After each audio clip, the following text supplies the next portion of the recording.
Welcome to SPARKies. Let's learn about using Excel functions in Word in 3 minutes or less. You can easily incorporate some of Excel's most common features into a Word document, like adding and formatting tables, calculating sums and averages, and sorting data. Let's start with tables.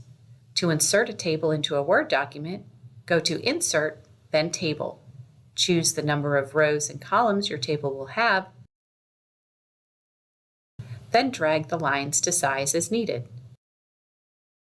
You can add text and align as you wish, then remove grid lines by highlighting the table using the crosshairs, then go to Table Design, Borders, No Border. Now we'll add a signature and date line using a table instead of using the underline key.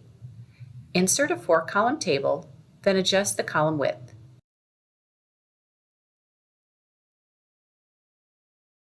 Remove the grid lines, then go back and add only the bottom line to the areas that needed to be filled out.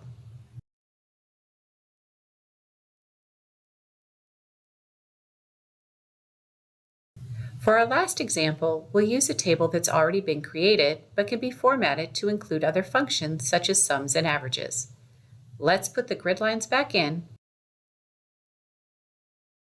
then we'll add shading to the top row.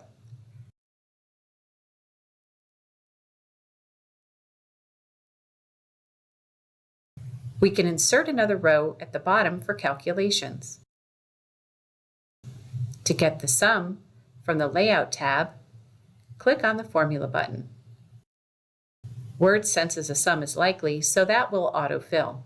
Just select OK. If you want an average, follow the same steps to get to the formula list, but this time remove everything but the equal sign.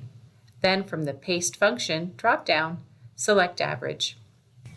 You'll need to go back up and insert the word above into the parentheses. Again, click OK. Word also has a sort function. Just highlight the list of information you want sorted, go to the Home tab, then click the Sort icon. Want more information on using Excel functions in Word? Contact your digital integration specialist.